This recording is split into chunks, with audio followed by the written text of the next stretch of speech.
চলতে চলতে এসে আজ থামতে হলো একদিন, বিদায়ের এই সন্ধিক্ষণে ভালোবাসা অমলিন।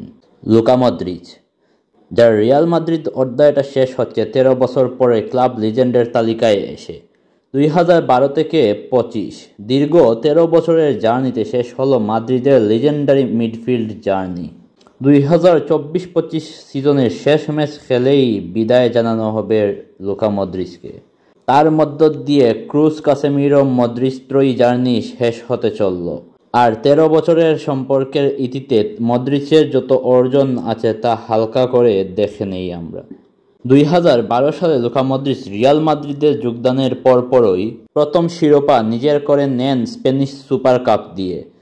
আর মাদ্রিদে তার অর্জনের শেষ হয় 24-25 সিজনের উয়েফা সুপার কাপ দিয়ে। পুরো 13 বছরের ক্যারিয়ারে মোট 28টি ট্রফির মালিক লুকা মদ্রিচ, যার মধ্যে উল্লেখযোগ্যভাবে আছে উয়েফা চ্যাম্পিয়ন্স লিগের 6টি ট্রফি, 5টি ক্লাব ওয়ার্ল্ড কাপ ও 5টি উয়েফা সুপার কাপ। সেই সাথে 4টি লা লিগা ট্রফি সহ আরও বেশ কিছু ট্রফি রয়েছে লুকা মদ্রিচের। একজন ক্লাব লিজেন্ড হতে হলে যত সব অর্জন দরকার তার সব কিছুই লুকা মদ্রিচ অর্জন করে নিয়েছেন। একসময় রিয়াল মাদ্রিদের মিডফিল্ডের প্রাণবুমরা ছিলেন নিজের প্রাইম টাইমের লুকা মদ্রিচ। নিজের রিয়াল মাদ্রিদে থাকতে চাইলেও রিয়াল মাদ্রিদ নতুনদের সুযোগ করে দিতেই মদ্রিচকে ছেড়ে দিচ্ছে।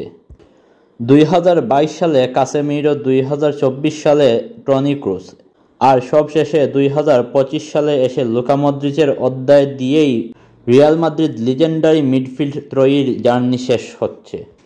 বিদায়ের সময় হয়ে গেলে সবাইকে বিদায় নিতে হয়, আর মদ্রিচও সেই নিয়মেই ক্লাব ছাড়ছেন। ক্লাব ছাড়ার সময়ও পাবেন নিজের প্রাপ্য সম্মাননা।